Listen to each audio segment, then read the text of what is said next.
श्रीवल्लभाधीश की जय। कर्दम ऋषि અને દેવહૂતિ ના સંસારમાં 9 કન્યાઓની ઉત્પત્તિ થઈ। શા માટે થઈ?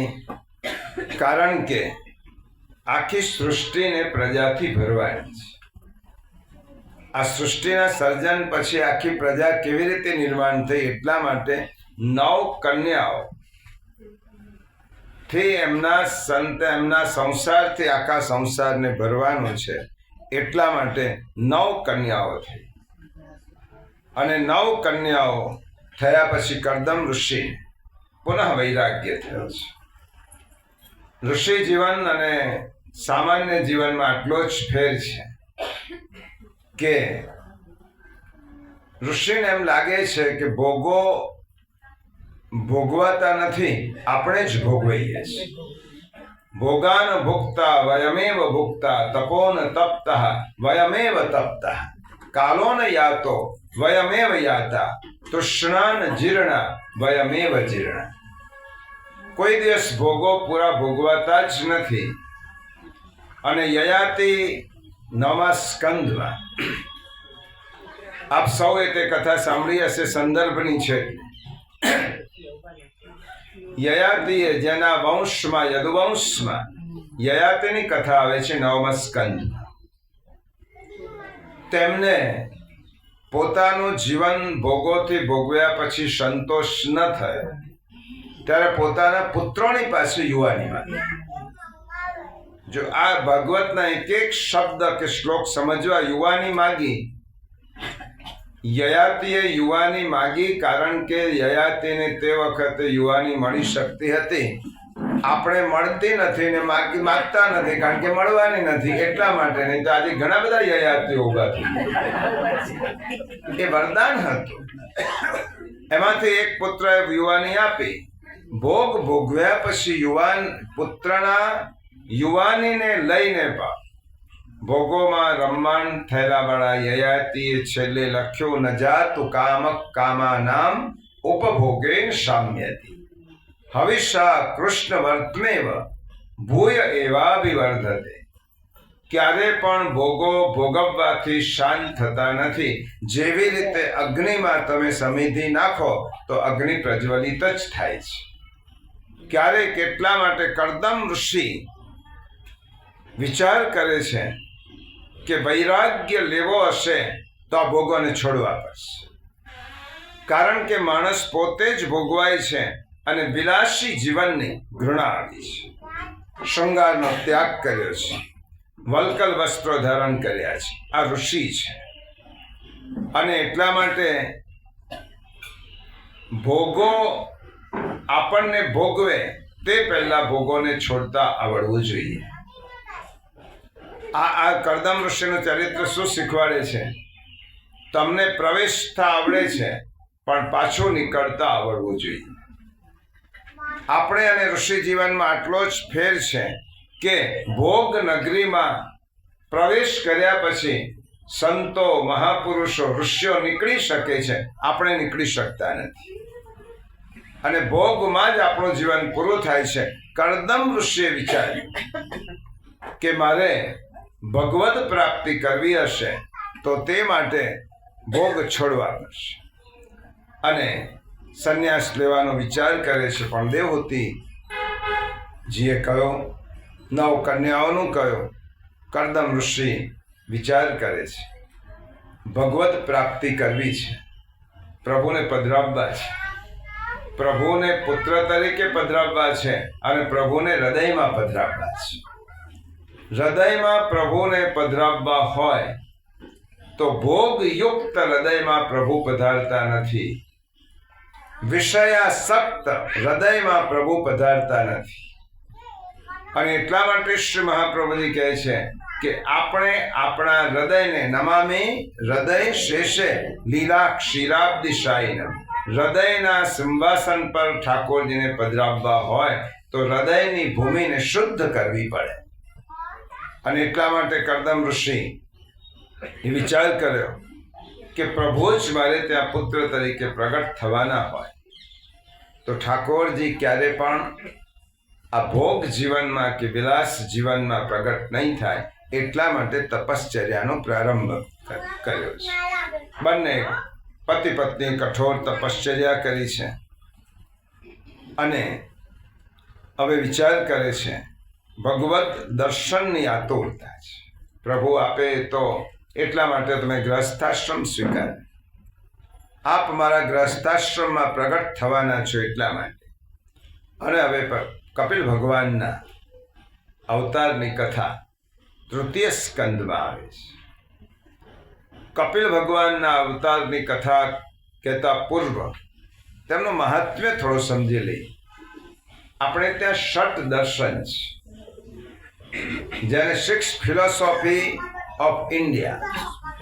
આપણે ત્યાં 6 દર્શન એટલે 6 મહત્વની તાત્વિક વિચારધારા. આ વિચારધારા 6 ઋષિઓએ પ્રસ્થાપિત કરી અને 6 દર્શન કયા કયા? તો પહેલું આવે સાંખ્ય દર્શન. સાંખ્ય દર્શનના રચયિતા કોણ? આપણે જેમના પ્રાગટ્યની કથા કરવાની છે, કપિલ ભગવાન, કપિલ મુનિ. મુનિ કહો ભગવાન. બીજું યોગ દર્શન. યોગ દર્શનના પ્રસ્તુત કરતા પતંજલિ મુનિ. આ ષટ દર્શનના 6 ઋષિઓ છે અને તેમને એક એક મત પ્રગટ કર્યો છે. અને એટલા માટે તેમનું કપિલ ભગવાનનું, કારણ કે જ્યારે ઠાકોર પ્રભુએ ચતુર્ભુજ નારાયણે કરદમ ઋષિને આશ્રમમાં દર્શન આપ્યા ત્યારે એમ જ કહ્યું કે મારે દુનિયાને સાંખ્યનો ઉપદેશ કરવાનો છે, એટલા માટે તમારે ત્યાં પુત્ર તરીકે હું પ્રગટ થઈશ. એટલા માટે સાંખ્ય કપિલ. યોગના પતંજલિ મુનિ. ન્યાય દર્શન એના મુનિ છે ગૌતમ મુનિ. ગૌતમ બુદ્ધ નહીં, ગૌતમ મુનિ. એમને ન્યાય દર્શનની આખો સિદ્ધાંત અને આખું શાસ્ત્ર પ્રગટ કર્યું. વૈશેષિક દર્શનના કણાદ મુનિ.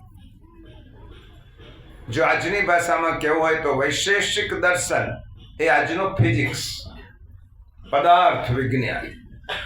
આ વૈશેષિક દર્શનના કણાદ મુનિ. આ બધા વૈજ્ઞાનિક ઋષિઓ છે, જેને એક સંશોધન કર્યું છે પોતાનું. વૈશેષિક કણાદ મુનિ. પૂર્વ મીમાંસા જૈમિની મુનિ. જૈમિની મુનિ પૂર્વ મીમાંસાના રચયિતા છે. જૈમિની મુનિની વાત આવી અને કરદમની વાત આવી એટલે કહું, એક વખત જૈમિની મુનિ નેમતો જેવો વિદ્વાનોને હોય છે એ મહર્ષિ વેદવ્યાસજીના શિષ્ય થાય.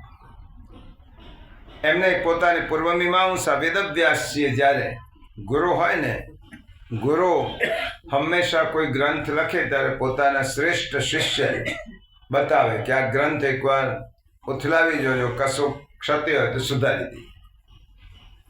જૈમિની મુનિ ને વેદવ્યાસજીએ ઉત્તર મીમાંસા નામનો ગ્રંથ એમને થોડું અવલોકન કરવા માટે આપ્યો. જૈમિની મુનિએ અવલોકન કર્યું. એક વાક્ય ઉપર એમને અંડરલાઈન કર્યું કે આ તમે લખ્યું છે આ બરાબર નથી. એટલે વેદવ્યાસજી પાસે ગયા, ગુરુદેવ આ લખ્યું છે. કયું લખ્યું હતું? વિષયા આ વિદ્વાન બલવાન ઇન્દ્રિય ગ્રામો વિદ્વાન સમપી કરશતિ. ઇન્દ્રિયોનો સમૂહ, ઇન્દ્રિયોનું બળ એટલું બધું હોય છે કે વિદ્વાન પુરુષને પણ તે પોતાનામાં ઘસડી જાય છે, વિષયોમાં ઘસડી જાય છે. હવે વિદ્વાન અપી એમ લખ્યું હતું અને જૈમિની મુનિને લાગ્યો કે અમે તો વિદ્વાનો છે, ઋષિઓ છે, પંડિતો છે, અને આવું લખ્યું છે કે વિદ્વાનને પણ ઇન્દ્રિયોનો સમૂહ વિષયોમાં ખેંચી જાય છે, તો આ બરાબર નથી. સામાન્ય માણસને ખેંચી જાય, વિદ્વાનોને ક્યાંથી ખેંચે? એટલે વેદવ્યાસજી પાસે ગયા, ગુરુદેવ બધું બરાબર છે પણ આ એક વાક્યમાં સુધારો કરો. ઇન્દ્રિયોનો સમૂહ સામાન્ય માણસને ખેંચે, વિદ્વાનોને ખેંચે તો પછી એને વિદ્વત્તાનો અર્થ શું? વેદવ્યાસજીએ કહ્યું કે તમારી વાત સાચી છે, પણ ક્યારેક કે એમાં હું જરૂર પડશે તો ફેરફાર કરીશ, થોડોક સમય વિચારવા. અને એકવાર જૈમિની મુનિ એમની પર્ણકુટીમાં તપશ્ચર્યા કરતા હતા. ચોમાસાના દિવસો, અને તે વખતે એક સ્વર્ગની અપ્સરા હોય તેવી એક નવ યૌવના યુવતી એક વનમાં ભૂલી પડી કે દેખાઈ જૈમિની આશ્રમની બહાર નીકળ્યા પોતાના કામ માટે, અને ભીંજાતી આ સ્ત્રીને જોઈ. જૈમિની મુનિ વિચાર કરવા લાગ્યા કે એકલી જંગલમાં કોઈ સ્ત્રી છે, અનાથ છે, કોઈ એની સાથે નથી અને ભીંજાય છે. એને બોલાવીને કુટીરમાં સ્થાન આપ. અને બોલાવીને કુટીરમાં કહ્યું કે આ જુદી કુટીર છે, તમે વસ્ત્ર જે હોય ત્યાં તમે બેસો, રોકાઓ, પછી વરસાદ ઓછો થાય એટલે જજો. એમ કરીને જૈમિની મુનિ પાછા પોતાના ધ્યાનમાં બેઠા. હવે ધ્યાનમાં બેઠા પછી ભગવાન ભૂલાયા. ધ્યાયતો વિષયાન પુંસ સંગસ્તે શુપજાયતે સંગાત સંજાયતે કામ કામાત ક્રોધો વિજાયતે ક્રોધાત ભવતિ सम्मोह सम्मोहात સ્મૃતિર્ભ્રમ સ્મૃતિર્ભ્રંશાત બુદ્ધિનાશો બુદ્ધિનાશાત પ્રણશ. આ ગીતામાં કહ્યું. આંખો બંધ કરે છે, વિચાર કરે છે કે હું સમાધિ કરું છું, પણ એટલો નિષ્ઠુર છું કે આ યુવતી એટલી કોણ હશે, ક્યાં હશે, ક્યાંથી આવી હશે. અને એમ કરતા કરતા ચાલો એને ભૂખ પણ લાગી હશે, જંગલમાં પૂછ્યો તો ખરો. એમ કહીને જૈમિની ઋષિ પૂછવા ખબર અંતર પૂછ્યા, તમારે કંઈ પણ કામ હોય કે જો મારી પર્ણકુટીરમાં જમવાની પણ વ્યવસ્થા છે. ના ના, મારે તો કશું કામ નથી. અને વાત કરતા કરતા એમ તો આપ છો કોણ? હું તો જંગલમાં ભૂલી પડી ગયેલી છું. પરણેલા છો કે નહીં? દેવીએ કહ્યું કે ના, હું તો એવા પતિની શોધ કરું છું કે જે પતિ મને મારી શરતો પ્રમાણે, મારા પિતાએ શરત કરી એવો પતિ હોય. શું શરત મૂકી હતી? હવે જૈમિની મને જો સંગાત સંજાયતે, સંગ થોડોક વધાર્યો, સંગાત સંજાયતે કામ. એટલા માટે નિસંગ બને ત્યાં સુધી સંગ છોડવાનો, નિસંગ રહેવાનો, એનાથી કામની ઉત્પત્તિ થાય. અને જૈમિની ઋષિ પૂછવા લાગી. એમને એમ થયું કે પરણ્યા જ નથી તો હું પણ કુંવારો જ છું. તો પછી મારા પિતાની, તમે તો એટલા મોટા માણસ છો કે મારા પિતાની એવી શરતો છે કે તમે કેવી રીતે પૂરી કર? તમારા જેવા મોટા માણસને હું કેવી રીતે કહું કે આવી શરતો પૂરી કરશે? શું શરત છે એમ તો કહો. તો અગ્નિ પેટાવી પોતાનું મોઢું કાળું કરવાનું અને ગધેડાની જેમ ભૂકવાનું, એની પીઠ પર હું બેસું અને અગ્નિની 7 પરિક્રમા તમારે કરવાની, એની સાથે હું પર. જૈમિની ઋષિને લાગ્યું કે આ વાત અહીં કોઈ છે જ નહીં, કોઈ જાણતો નથી. દેવી, આ બધી શરતો માન્ય છે, મને કોણ જોવાનું? અને માન્ય છે, આ માન્ય છે. અગ્નિ પેટાવ્યો, બેઠા.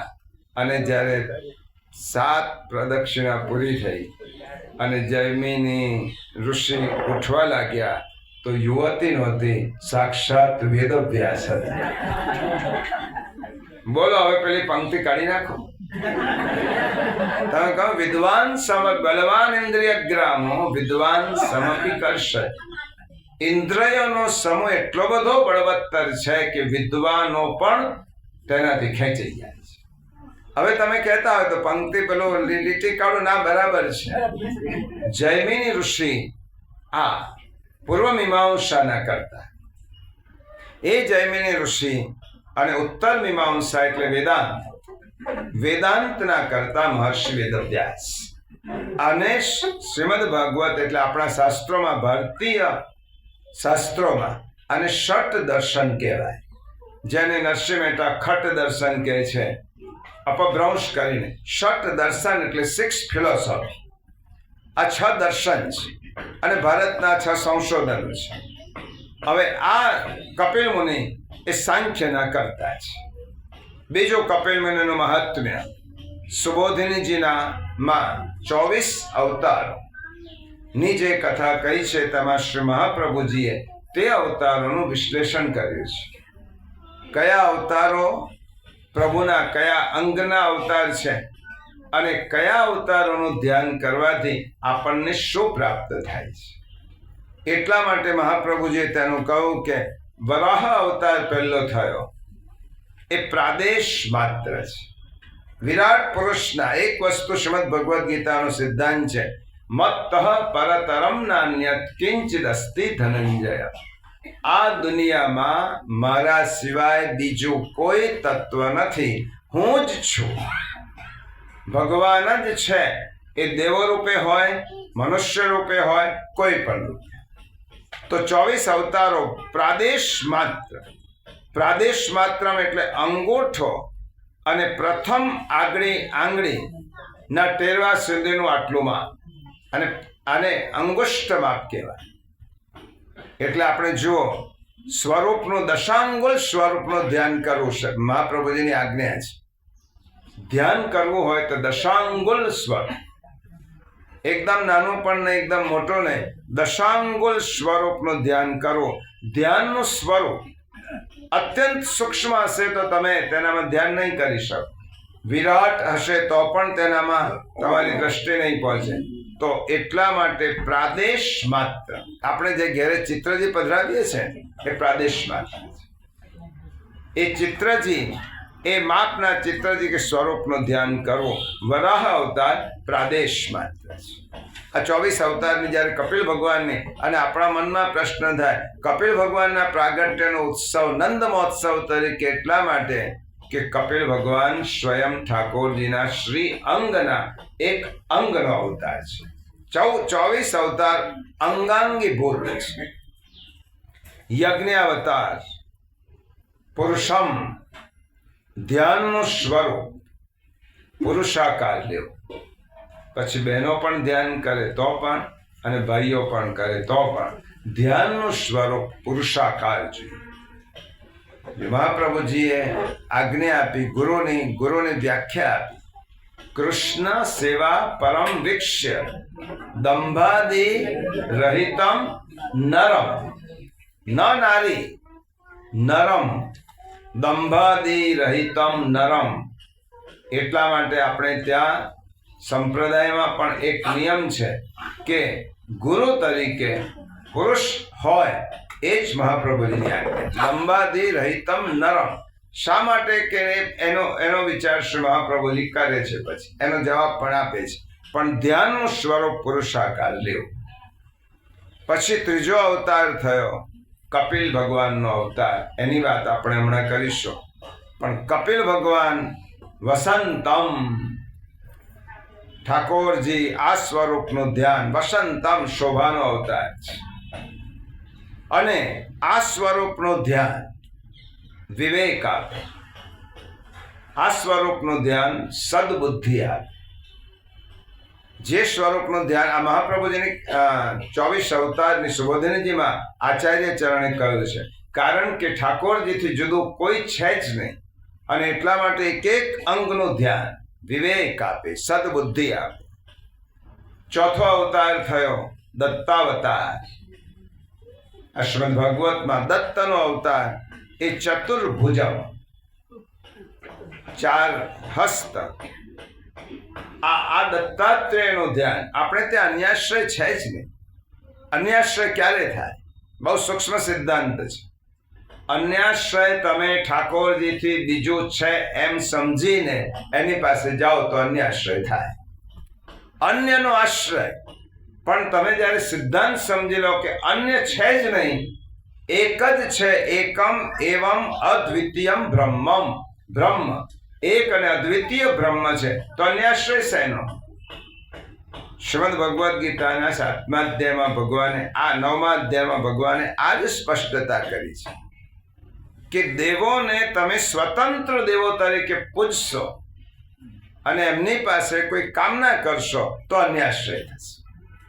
દેવોને, કોઈ પણ દેવને એમની સ્વતંત્ર સત્તા માનીને તમે જ્યારે એનું પૂજન અર્ચન કરશો અને એની પાસે કામના કરશો તો અન્યાશ્રય થશે. પણ દેવોને ભગવાનના અંગ તરીકે જ્યારે તમે એનું વંદન કરશો, અને સર્વનિર્ણય પ્રકરણમાં તો શ્રી મહાપ્રભુજી આજ્ઞા કરી છે, ક્યારે પણ કોઈ દેવનો અનાદર ન કરવો. કોઈ દેવનો નહીં, મનુષ્ય માત્ર આદરને પાત્ર છે. તો મનુષ્યનો જે અનાદર કરવાની વાત આપણે આજ્ઞા છે ન કરવાની, તો દેવોનો આદર કરવો. પરંતુ પ્રાર્થના કાર્ય માત્રેપી તતોન્યત્ર વિવર્જયે.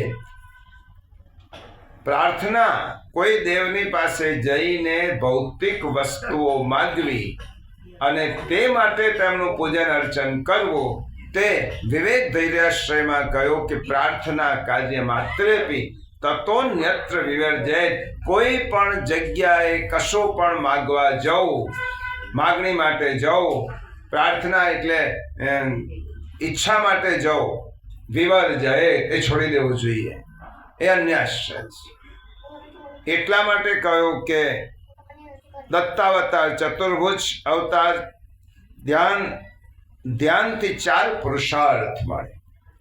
દત્તાત્રેયનું ધ્યાન 4 પુરુષાર્થની પ્રાપ્તિ કરાવે. 4 ધર્મ, અર્થ, કામ અને મોક્ષ. સનત કુમાર, આ કપિલ અવતારની કથા છે, એટલા માટે પહેલા 24 અવતાર પૈકી કપિલ અવતારની 24 અવતારના એક અવતારની કથા છે. સનત કુમાર કંજર, થાંગ, શંખ, ચક્ર, ગદા, ધરમ, પ્રભુના 4 આયુધ. સનત કુમારો કોણ છે? ઠાકોરજીના જે 4 આયુધો છે, શંખ, ચક્ર, ગદા અને પદ્મ, એ સનત કુમારોનો અવતાર છે. હવે તેમનું ધ્યાન કરવાથી શું થાય? એ મહાપ્રભુજી કહે છે, ચક્રનું ધ્યાન કરો. સુદર્શન ચક્ર જે ઠાકોરજીનું, સનત કુમારે ચક્ર એક અવતાર, અજ્ઞાનનું નિવારણ થાય. ચક્રના ધ્યાનથી અજ્ઞાનનું નિવારણ. શંખનું ધ્યાન કરો તો મંગલ સૂચક છે, આપણા માટે મંગલ કરતા છે. ગદા શત્રુઓનો પરાભવ થાય ધ્યાન કરનાર. અને પદ્મનું ધ્યાન એ પ્રેમનું ધ્યાન. ચારેયનું ધ્યાન કરવાથી આ પરિણામ આવે. અને પછી 6થો અવતાર છે નર નારાયણ અવતાર. આ 24 અવતારની કથામાં આખો નંદ મહોત્સવ આવે, એટલા માટે આ ઠાકોરજીની વાત કરું. પ્રભુના 24 અવતારની કથામાં પ્રભુનો અવતાર આવે છે. અને નર નારાયણ અવતાર પ્રસન્ન વક્ત્રમ, પ્રભુનું પ્રસન્ન મુખારવિંદ. એ નર નારાયણ નું ધ્યાન કરવાથી ઈચ્છિત ફળની પ્રાપ્તિ થાય. 7મો છે ધ્રુવ નારાયણ. ધ્રુવજીને જે દર્શન આપ્યા હતા પ્રભુ, નલિનાય તે ક્ષણમ. શ્રીમદ ભાગવતમાં લખ્યું નલિનાય તે ક્ષણમ. અને શ્રી મહાપ્રભુજી લખે છે પ્રભુના કમલ નયન. નયન કેવા છે? કમલ જેવા છે. તેનું ધ્યાન કરવાથી પ્રભુની કૃપા વૃષ્ટિ મળે, પ્રભુની કૃપાનું દાન મળે, પ્રભુ કૃપા વરસાદ. પછી 8મો અવતાર છે પૃથુ અવતાર. કદંબ કિંજલ્ક વિસંગ વાસસમ. પૃથ્વીરાજાનો અવતાર. એ ઠાકોરજી જે પિતાંબર ધારણ કરે છે, એ પિતાંબરનો અવતાર એટલે પૃથ્વીરાજા. અને પ્રભુએ કેવું પિતાંબર પહેર્યું છે? ભાગવતમાં જુદા જુદા પિતાંબરોના વર્ણન છે. પ્રભુએ જ્યારે જે સમયે જે પિતાંબર, જે વર્ણનું પિતાંબર ધારણ કરવું પડે તે વર્ણનું કર્યું છે. કરદમ ઋષિને દર્શન કરાવવા આવ્યા ત્યારે પ્રભુએ જુદું પિતાંબર, રાસમાં પ્રભુનું પિતાંબર જોયું જુદું, ભીષ્મ પિતામહની પાસે પધાર્યા ત્યારે પ્રભુનું પિતાંબર જુદું. પ્રભુના પિતાંબરના રંગ વર્ણ શ્રીમદ ભાગવતમાં કયા છે. તો પિતાંબર એ શું છે? પૃથુનો અવતાર છે. અને તેનું ધ્યાન કરવાથી વેદોના સિદ્ધાંતો આપણને સ્પષ્ટ થાય છે. શ્રી અંગ વ્યાપક, પ્રભુના વ્યાપક સ્વરૂપ, સ્થૂળમાંથી સૂક્ષ્મ તરફ જવાની વાત છે. આપણે જે શ્રી ઠાકોરજીનું ધ્યાન કે સ્થૂળમાંથી સૂક્ષ્મ તરફ જઈએ છીએ. પહેલા સ્થૂળ વિરાટ પુરુષનું ધ્યાન, અને વિરાટ પુરુષમાં આ બધા જ અવતાર છે. પૃથુ અવતાર પિતાંબર વેદોનું દાન કરે છે, વેદોના સિદ્ધાંતો સમજાય, ઋષભદેવજી. પછીનો અવતાર છે નવમો ઋષભદેવજી, અંગદમ બાજુબંધ, ઠાકોરજીના બાજુબંધ છે. હવે બાજુબંધ અને ઠાકોરજીનું તમે જુઓ, એક એક ધ્યાનની, જ્યારે કપિલ ગીતામાં જ આવશે કે ભગવાનની ધ્યાનની પ્રક્રિયા કેવી રીતે કરવાની, એટલા માટે આ ભૂમિકા રૂપે કહું છું. કપિલ ભગવાન દેવહૂતિ માતાને જ્યારે ઉપદેશ આપે છે ત્યારે એક પ્રકરણ આવું પણ છે કે તમે ભગવદ ધ્યાન કેવી રીતે કરશો, ધ્યાન કેવી રીતે કરવાનું, કયા અંગનું કરવાનું, પહેલું કયા અંગનું ધ્યાન કરવાનું, એમ કરતા કરતા પ્રભુની આખું જ સ્વરૂપ આપણે હૃદયમાં પધરાવવા. ઋષભદેવજી અંગદમ બાજુબંધના ધ્યાનથી સંસારની આસક્તિ નાશ પામે છે. સંસાર પ્રત્યેની આપણે જે આસક્તિ હોય, લાલસા હોય, ભોગેચ્છા હોય, કામેચ્છા હોય, એ નાશ પામે. 10મો અવતાર છે હયગ્રીવ અવતાર. હયગ્રીવ અવતાર, એ હયગ્રીવ અવતાર કિરીટ અને કુંડલ, પ્રભુના કિરીટ અને કુંડલ છે. મુગુટ અને કુંડલના ધ્યાનથી આપણને તત્વજ્ઞાનનું દાન મળે છે. શાસ્ત્રોની અંદર રહેલું તત્વ એ આપણને ખબર પડે છે.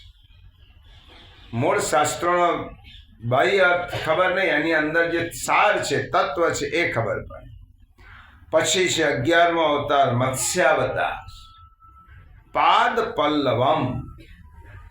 મત્સ્યાવતાર શું છે? પાદ પલ્લવમ એટલે ચરણ કમલના ધ્યાનથી અનન્યાશ્રય સિદ્ધ થાય છે.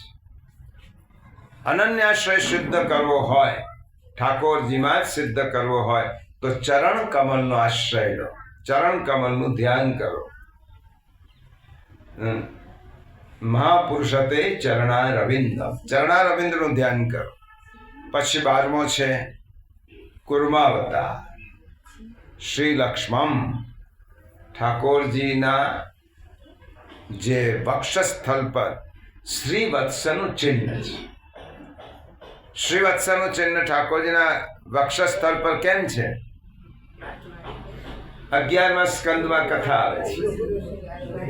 ભૃગુ ઋષિએ કયો દેવ મોટો તેની પરીક્ષા કરવા માટે ત્રણે બધા ઋષિઓ ભેગા થયા કે આપણે એક પ્રધાન દેવનો પ્રતિષ્ઠા કરીને તેમને આપણા બધા જ કર્મોના ફળ મોટામાં મોટા દેવને અર્પણ કરીએ. કયા દેવ મોટા? તો આમ તો ત્રિદેવ ગણાય છે, બ્રહ્મા, વિષ્ણુ ને મહેશ, પણ 3માંથી મોટા કયા? એટલે આ ભાગવતમાં જ કથા છે. અને પછી ભૃગુ ઋષિએ કહ્યું હું પરીક્ષા કરવા છું, કોણ મોટા?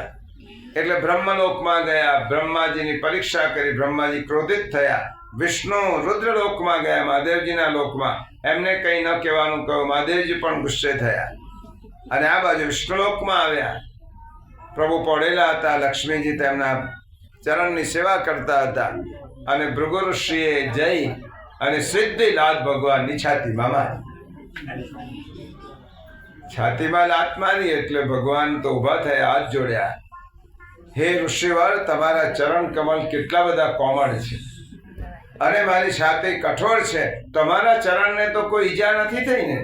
હું હાથ જોડું છું. અને ભૃગુ ઋષિ વંદન કરવા લાગ્યા, પ્રભુ હું તો આવ્યો તો પરીક્ષા કરવા. પણ જ્યારે પતિનો અનાદર થાય ત્યારે પત્ની સહન કરી શકતી નથી. પતિ ભલે સહન કરે, મારા પતિને મારા દેખતા છાતીમાં લાત મારનારા કોણ છે ઋષિ? અને તે વખતે લક્ષ્મીજીએ શ્રાપ આપ્યો, જાઓ, હું તમારી પાસે ક્યારેય નહીં આવું. આ ભૃગુ ઋષિના કારણે બધા જ બ્રાહ્મણોને કહી દીધું, તમે ગમે એટલા મોટા થશો પણ તમારો હાથ તો નીચો જ રહેશે. તમારે તો કોઈ પાસે ઈચ્છિત તમે માગવું જ પડશે, યાચના તમારી પાસે નહીં. બ્રાહ્મણોને પછી નારાયણે કહ્યું, દેવી આ તો બ્રાહ્મણ છે, તમે ભલે શ્રાપ આપ્યો, પણ તમે ભલે ન જાઓ, પણ એમને ત્યાં તો મારે જવું જ પડે. અને એમને ત્યાં જઈશ નહીં એટલું જ નહીં, આ તેમના ચરણ ચિહ્ન હું મારી વક્ષસ્થળ પર કાયમ માટે રાખીશ. એ મારી શોભા છે. મને લાત મારવાનું સામર્થ્ય બ્રાહ્મણ સિવાય બીજા કોઈનામાં નથી, અને એને મારી છે લાત તો એ મારું ભૃગુ લાંછન કહેવાય, એને શ્રી વત્સ ચિહ્ન કહેવાય. પુષ્ટિમાર્ગની ભાષામાં શ્રી વત્સ ચિહ્ન. એ ચિહ્નનું ધ્યાનથી લક્ષ્મીની પ્રાપ્તિ થાય. શ્રી વત્સ ચિહ્ન જે પ્રભુને પધરાવ્યું છે. પછી નૃસિંહાવતાર છે કૌસ્તુભ. ઠાકોરજી જે કૌસ્તુભ મણિ ધારણ કરે છે પોતાના કંઠમાં, એ નૃસિંહ અવતાર. કૌસ્તુભ મણિનું ધ્યાન કરવાથી આત્મ સ્વરૂપનું ભાન થાય. તમે જયારે કૌસ્તુભ મણિ ઠાકોરજીનું બીજું કશું નહીં, તમે એક અંગ ઉપર એક આભૂષણનું ધ્યાન કરો તોય તે ફળદાયી છે.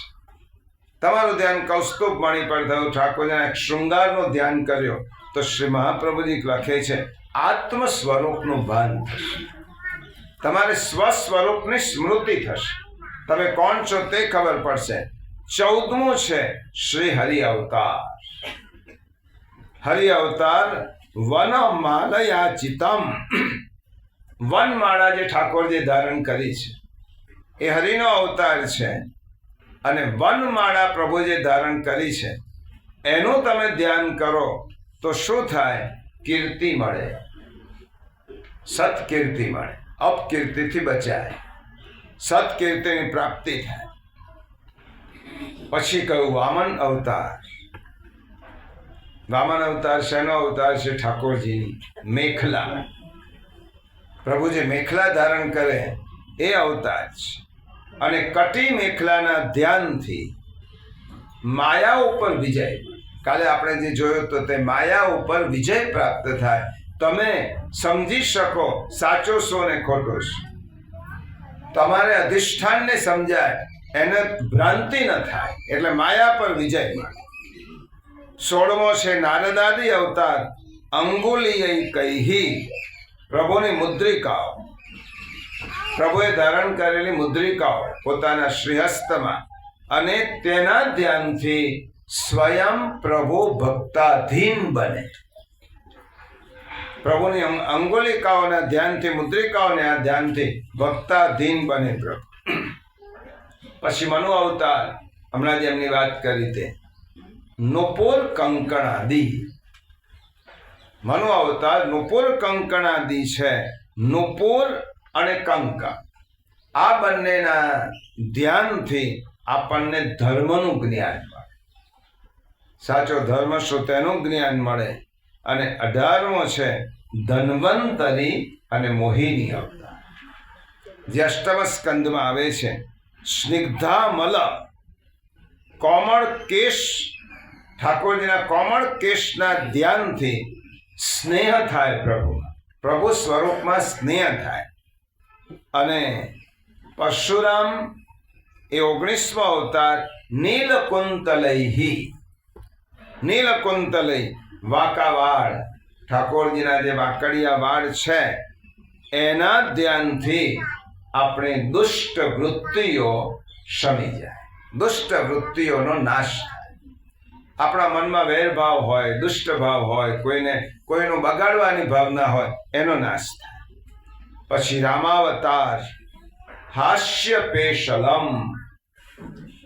અને પ્રભુના હાસ્ય, ઠાકોરજીના મુખ પર જે હાસ્ય છે તેનું ધ્યાન કરવાથી આપણને શોકનો નાશ થાય. આપણે જે શોક થાય, વ્યથા થાય, ચિંતા થાય, તેનો નાશ થાય. અને પછી શ્રી કૃષ્ણાવતાર.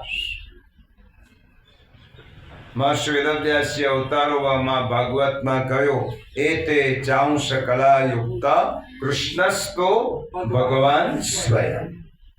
આ બધા જ ભગવાનના અંશ, કલા, આવેશ વગેરે અવતારો છે. પરંતુ કૃષ્ણાવતાર ચાંશ કલા, અંશ કલા સહિતનો પૂર્ણાવતાર છે. અદીન લીલા છે. પ્રભુની કેવી લીલા છે? અદીન લીલા છે. અનંત લીલાથી આપણે જ્યારે પ્રભુનું ધ્યાન કરીએ ત્યારે નિરોધ, મનનો નિરોધ સિદ્ધ થાય.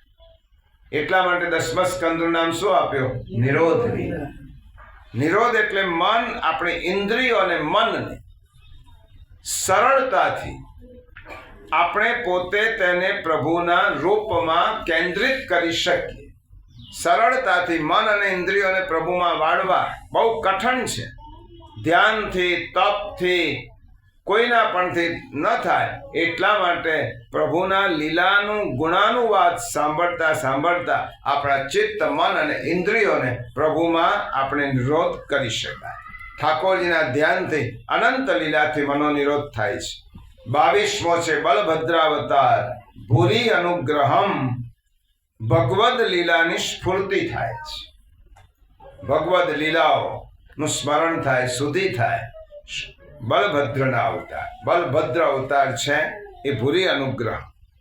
પછી વ્યાસાવતાર ચિંતામયમ. સંસારને હરિરસનો, આપણા સંસારમાં હરિરસમાં આપણી પ્રવૃત્તિ વધે છે. અને કલ્કી અવતાર ઈશ્વરમ. કલ્કી અવતાર અધર્મનો નાશ કરનાર છે. તો શ્રી કપિલ ભગવાનનો અવતાર ઠાકોરજીની વસંતમ શોભાનો અવતાર છે અને પ્રભુના શ્રીઅંગ છે. એટલા માટે કપિલ ભગવાનના પ્રાગટ્યની કથા આપણે અહીંયા શ્રવણ કરી અને તે ઉત્સવ ઉજવીએ છીએ. ભોગથી ભગવાન ખેંચાતા નથી, ભક્તિથી ભગવાન ખેંચાય છે. અને અનેક વર્ષો સુધી તપશ્ચર્યા કરી છે. દેવહૂતિ માતાને તપશ્ચર્યા રૂપે મેં શરૂઆતમાં જ પહેલાના સેશનમાં કહ્યું, ભગવદ અવતાર ક્યારે પણ પુરુષ અને સ્ત્રીના સંયોગથી થતો નથી. એ ભગવદ કૃપાથી પ્રભુ કોઈક સ્ત્રી પુરુષને પોતાના માતા પિતા તરીકે પસંદ કરે છે અને અવતરિત થાય છે, પ્રગટ થાય છે. આપણો જન્મ કહેવાય પ્રભુનું પ્રાગટ્ય. જન્મ એને કહેવાય કે કર્મના બંધનો આપણને ખેંચી લાવે છે. ગત જન્મમાં જે કર્મ કર્યા હોય, સત્કર્મ અસત્કર્મ, એ કર્મના ફળ ભોગવવા માટે આપણે આપવું પડે છે. આપણે ઈચ્છા વગર આપવું પડે છે, નથી ઈચ્છા છતાં પણ આપવું પડે છે. અને ભગવાન કર્મના બંધનથી નથી આવતા, અવતરતી ઉપરથી પ્રભુ પોતાનું સ્થાન છોડીને નીચે પોતાની ઈચ્છાથી પધારે છે. એનું નામ પ્રાગટ્ય. એ લીલા કરવા માટે પ્રભુ પ્રગટ થાય છે, ચરિત્ર કરવા માટે, ઉપદેશ લોક સંગ્રહાર્થે પ્રભુ પ્રગટ થાય છે. એટલે પ્રભુનું પ્રાગટ્ય કહેવાય. દેવહૂતિ માતાને એમ થયું છે કે પ્રભુનો અંશ પ્રભુ મારામાં પધાર્યા છે, કારણ કે પ્રભુએ આપેલું વરદાન છે. શુદ્ધ વિચાર પ્રભુના સ્વપ્નમાં પ્રભુના દર્શન થવા લાગ્યા. તેજયુક્ત દેવહૂતિ માતા જણાવવા લાગ્યા છે. તેજોમય સ્વરૂપ થયું છે.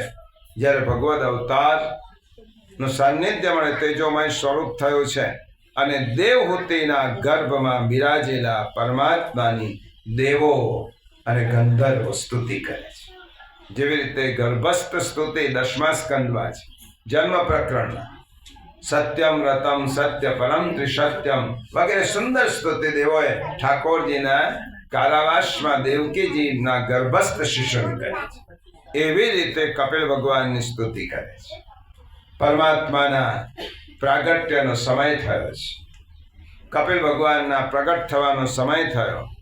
સાધુ, સંન્યાસી, યોગ્યોને આનંદ થયો છે, કારણ કે સંતો બહુ રાજી થયા છે. સાધુઓ, સંન્યાસીઓ, વિરક્તો, યોગીઓ, એમના મનમાં આપણે સુખદેવજીના મંગળ સ્તુતિમાં જોયું હતું, પ્રભુ બધાને સંતોષ આપે છે. ભક્તોને, કર્મયોગીઓને, જ્ઞાનીઓને, વિરક્તોને પણ પ્રભુ પ્રગટ થઈને બધાને આનંદ આપે છે. તો સંતોના ગુરુદેવ કોણ છે? કપિલ નારાયણ ભગવાન. સંતોના આરાધ્ય, વિરક્તોના આરાધ્ય કપિલ નારાયણ ભગવાન છે. અને શ્રીમદ ભગવદ્ ગીતામાં ભગવાને પોતાની વિભૂતિનું વર્ણન કરતા કહ્યું, સિદ્ધાનામ કપિલો મુનિ. 10મો અધ્યાય જોજો તમે ભગવદ્ ગીતાનો, અને ઉદ્ધવ ગીતામાં જોજો તો ભગવાને કહ્યું કપિલ કોણ છે? સિદ્ધા નામ, જે સિદ્ધિઓ સિદ્ધ છે, સિદ્ધ પુરુષો છે, એમાં કપિલ ભગવાન, કપિલ મુનિ એ મારી વિભૂતિ છે. હું કપિલ મુનિ તરીકે સિદ્ધા નામ, કપિલો મુનિ, સિદ્ધોમાં કપિલ મુનિ છું. કુંભના મેળામાં તમે જશો, સાધુઓ મહાત્માઓ આવે છે, નાગા બાવાઓ આવે છે, નિરંજની અખાડો, નિર્વાણી અખાડો ઇત્યાદિ અનેક અખાડામાં હજારો સંતો મહાત્મા હોય છે. આ સંતોના અખાડામાં કપિલ ભગવાનની પૂજા થતી હોય છે.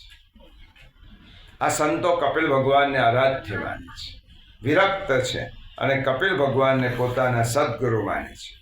કપિલ ભગવાનના પ્રાગટ્ય મહોત્સવ આપણે મનાવવાનો છે. નંદ મહોત્સવ તરીકે પરમ પવિત્ર સમય પ્રાપ્ત થયો છે.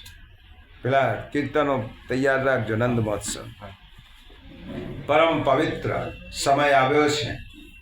કાર્તિક માસ, કપિલ ભગવાનનું પ્રાગટ્ય ક્યારે થયું? કાર્તિક માસ, કૃષ્ણ પક્ષ, પંચમી તિથિ, બુધવાર અને મધ્યાહ્ન કાળ. આ કાળ પવિત્ર થયો છે. કાર્તિક માસ છે, કૃષ્ણ પક્ષ છે, પંચમી તિથિ છે. આકાશમાં દેવતાઓ વાજિંત્ર વગાડે છે, મેઘો ગર્જનાઓ કરે છે અને ગંધર્વો ગાવા લાગ્યા છે. અપ્સરાઓ હર્ષથી નાચવા લાગી, દેવો પુષ્પવૃષ્ટિ કરવા લાગ્યા, દિશાઓ પ્રસન્ન થઈ, જળાશયો નિર્મળ થયા, પ્રાણી માત્રના મન આનંદ પામ્યા છે. તે સમયે તસ્યામ બહુતિથે કાલે ભગવાન મધુસૂદન કાર્દમં વીર્યમાપન્નો જગ્નેગ્નિરિવદારુણી. અને ત્યાં ભગવાન મધુસૂદન કરદમજીના તેજ રૂપે દેવહૂતિજીના ગર્ભમાંથી જેમ કાષ્ટમાંથી અગ્નિ પ્રગટ થાય તેવી રીતે કપિલ ભગવાનનું પ્રાગટ્ય થયું છે. બોલો કપિલ નારાયણ ભગવાન કી જય. તે સમયે કીર્તન શરૂ કરતા પહેલા તે સમયે સ્વયંભૂ બ્રહ્મા, મરીચી વગેરે ઋષિઓ સરસ્વતી નદી ઉપર કરદમ ઋષિના આશ્રમમાં પધાર્યા છે. સ્વયં મનુ ભગવાન, એમના શ્વસુર બ્રહ્મા, મરીચી વગેરે ઋષિઓ ત્યાં પધાર્યા છે. કરદમ ઋષિના આશ્રમમાં આવ્યા છે. કારણ કે ઋષિઓ તો ત્રિકાળદર્શી છે. તેમને એમ લાગ્યું કે અમારા પરમ આદર્શ ભગવદ અવતાર, અમારા પરમ ગુરુ કપિલ ભગવાનનું પ્રાગટ્ય થયું છે. બ્રહ્માજીએ કરદમ ઋષિને ધન્યવાદ આપ્યા. એમની જ આજ્ઞા હતી ને કે ગૃહસ્થ ધર્મ સ્વીકારો.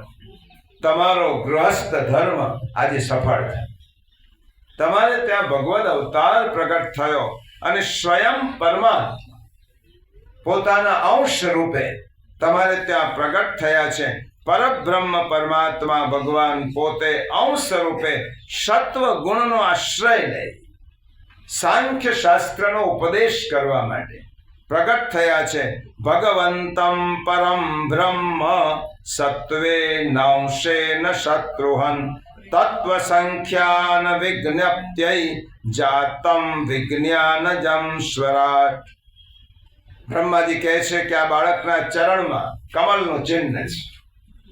ઠાકોરજીના ચરણમાં જે ચિહ્ન હતા એ કપિલ ભગવાનના ચરણમાં જણાવવા લાગ્યા. કમળનું ચિહ્ન બરાબર જણાય છે.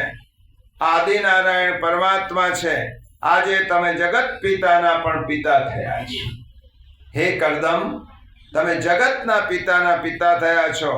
આ બાળક તેની માનો ઉદ્ધાર કરવા માટે જન્મ ધારણ કરે છે. એની માનો ઉદ્ધાર આ બાળક કરશે. માને તત્વજ્ઞાનનો, સાંખ્યનો ઉપદેશ આપશે.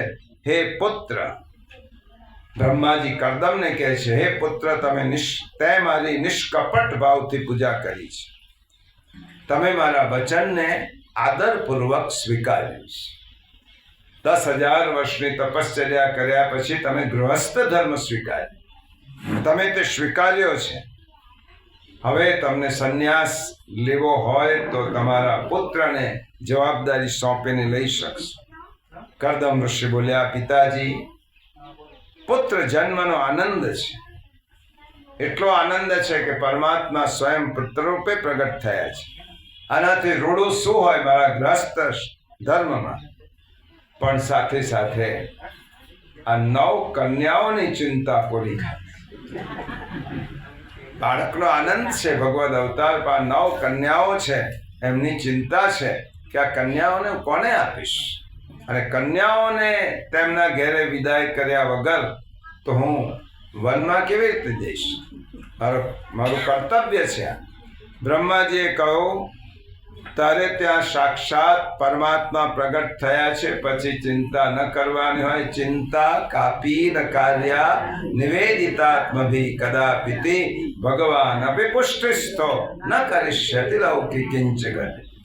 પરમાત્માનો આશ્રય લે તેની ચિંતા ના થાય તો સાક્ષાત પરમાત્મા પ્રગટ થયા હોય પછી શેની ચિંતા? કેટલી કન્યાઓ છે બોલ? કરદમ ઋષિએ કહ્યું 9 કન્યા છે. બ્રહ્માજીએ કહ્યું 9 મૂર્તિયાઓને લઈને આવે. એક સાથે 9 આખો માંડવામાં 9 મૂર્તિયાને લઈને આવ્યો છે.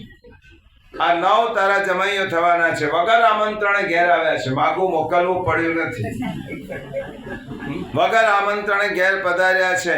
અને જ્યાં ભગવાન પધારે ત્યાં ચિંતા ન હોય. ચિંતા મુક્ત કરવા માટે જ પ્રભુ પધારે અને એક એક કન્યાનું દાન એક એક ઋષિએ કર્યું છે. મરીચી સાથે કલા, અત્રિ સાથે અનસુયા, અંગિરા સાથે શ્રદ્ધા, પુલત્સ્ય સાથે હવિર્ભુ, પુલહ સાથે ગતિ, ક્રતુ સાથે ક્રિયા, ભૃગુ સાથે ખ્યાતિ, વશિષ્ઠ સાથે અરુંધતિ અને અથર્વણ સાથે શાંતિ. આ 9 કન્યાઓ, કરદમ ઋષિની 9 કન્યાઓ સાથે 9 ઋષિઓનું પાણી ગ્રહણ થયું છે. લગ્ન સંસ્કાર થયા છે. મૈત્રેય ઋષિ વિદુરજીને કથા કહેતા બોલ્યા, હે વિદુરજી, કરદમ તથા દેવોતીને આશ્વાસન અને આજ્ઞા આપી બ્રહ્મદેવ તેમના વાહન હંસ પર બેસીને સનક આદિ કુમારો અને નારદજીની સાથે સત્યલોકમાં ગયા. અને આ કપિલ ભગવાનની 9 બહેનો એ નવદા ભક્તિ. 9 બહેનો છે કપિલ ભગવાનની, એ નવદા ભક્તિ છે. અને કપિલ ભગવાન અત્રિના કોણ થયા? ગઈકાલે જ અમને ચર્ચા થતી હતી ડૉક્ટર સાહેબ સાથે.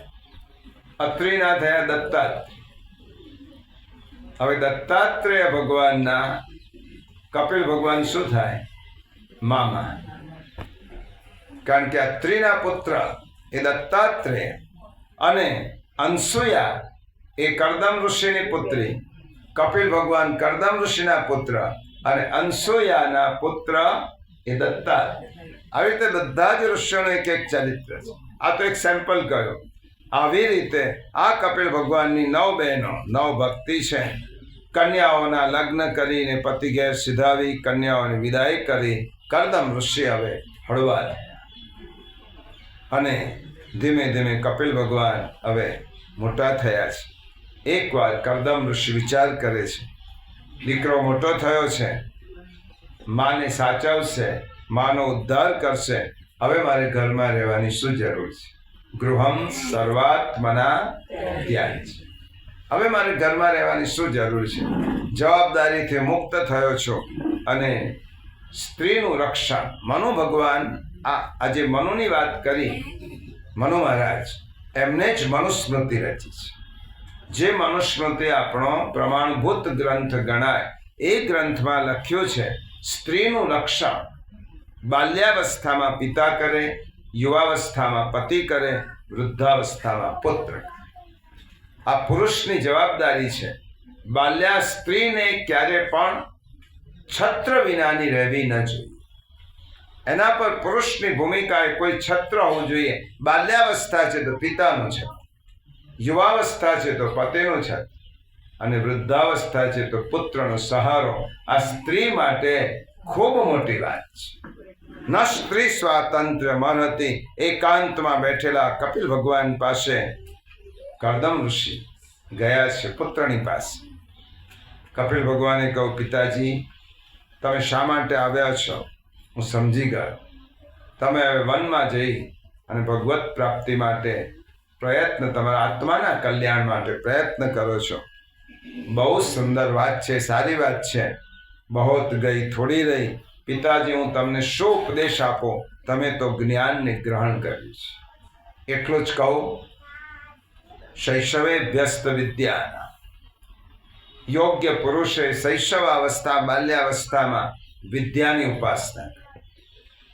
યૌવને વિષયેશિના, યૌવન અવસ્થામાં સંયમ પૂર્વક વિષયોનો ઉપભોગ કરવા. વાર્ધક્ય મુનિવૃત્તિના, પછી વાનપ્રસ્થ આવ્યો એટલે મૌન ધારણ કરી વિષયોમાંથી ધીરે ધીરે વિરક્તિ કરવાની અને યોગે નાંતે તનુત્યજા, અને જ્યારે અંતિમ સમય આવ્યો ત્યારે યોગનો આશ્રય લઈ અને પોતાના દેહને છોડવો જોઈએ. સંન્યાસ એ અંતિમ આશ્રમ છે. પિતાજી, હું તમને વર્ણાશ્રમ ધર્મનું પાલન કરતા રોકતો નથી, કારણ કે સંન્યાસ તત્વ અંતિમ આશ્રમ છે.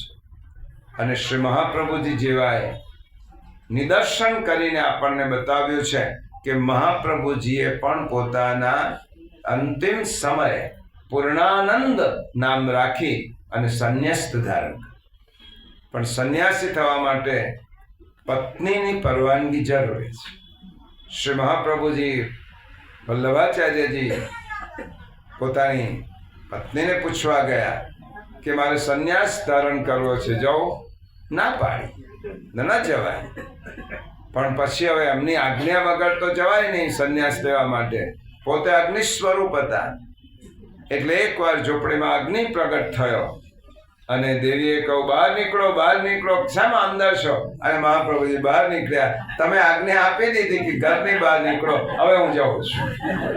કાશીના હનુમાન ઘાટ પર મહાપ્રભુજીએ મૌન ધારણ કરી અને સંન્યાસ વ્રત લીધો છે. કામ્યાનામ કર્મણામ ન્યાસમ સંન્યાસમ કવયો વિદો. સંન્યાસ કપડા બદલવાથી નથી થતો. કામ્યાનામ કર્મણામ ન્યાસ, સંન્યાસ તો કામ્ય કર્મોનો ત્યાગ થાય એનું નામ સંન્યાસ. તમારા કામ્ય કર્મનો ત્યાગ કરો તે સંન્યાસ થાય. સંન્યાસ લેવાનો વિધિ હોય છે. અને આ બાજુ કર્દમ ઋષિ આજ્ઞા મેળવી છે. કપિલ ભગવાનને કહ્યું છે, કપિલ ભગવાન કર્દમ ઋષિને કહે છે, પિતાજી, ઘરનું સ્મરણ કરશો નહીં, માની ચિંતા કરશો નહીં.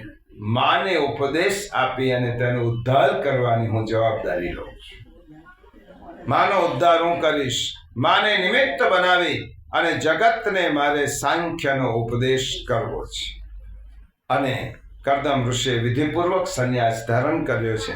આદિનારાયણ પરમાત્માનું ધ્યાન કરવા લાગ્યા અને ઈચ્છા દ્વેષ વિહીનેન સર્વત્ર સમચેતસા ભગવદ ભક્તિ યુક્તેન પ્રાપ્તા ભાગવતી ગતિ. અને કર્દમ ઋષિએ પોતાનો ઉદ્ધાર કર્યો. જગત સાથે વેર નહીં, જગત સાથે પ્રેમ નહીં, કોઈ શત્રુ નહીં, કોઈ મિત્ર નહીં. સમોહમ સર્વભૂતેષુ ન મે દ્વેષ્યોસ્તિ ન પ્રિય. આપ આવવું જોઈએ. હું સમ છું, હું વિષમ નથી. જગતના બધા જ પ્રાણીઓ મારા માટે સમાન છે. કોઈ મિત્ર નથી, કોઈ શત્રુ નથી, કોઈ પ્રિય નથી, કોઈ અપ્રિય નથી. ભગવાન, હવે હું પરમાત્માનો છું, ભગવાન મારા છે. આદિનારાયણ પરમાત્માનું ધ્યાન કરતા કરતા કર્દમ ઋષિ પરમાત્મામાં લીન થયા છે, સદગતિને પ્રાપ્ત થયા છે. અને કર્દમ ઋષિની જેવી વિરક્તિ આપણને પણ આવડવી જોઈએ. અને આ બાજુ કપિલ ભગવાન પોતાની માતા દેવહૂતિને હવે જે ઉપદેશ આપવાના છે એ કપિલ ગીતા રૂપે, તેનો આપણે વિચાર આવતીકાલથી કરીશું. અહીંયા નંદ મહોત્સવની આપણે કપિલ ભગવાનના પ્રાગટ્ય ઉત્સવની ઉજવણી. બોલીએ કપિલ નારાયણ ભગવાન કી જય. નંદ ઘેરા નંદ ભયો, જય કનૈયા લાલ કી જય. નંદ ઘેરા નંદ ભયો, જય કનૈયા લાલ કી જય. નંદ ઘેરા નંદ ભયો, જય કનૈયા લાલ કી જય. કનૈયા લાલ કી, યશોદા લાલ કી જય. કનૈયા લાલ કી જય.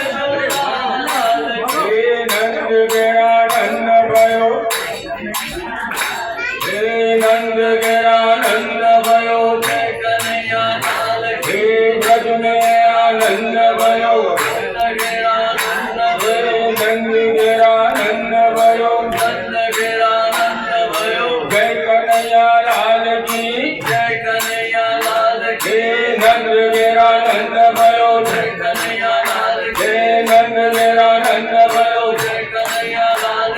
यशोदा को लालो भयो,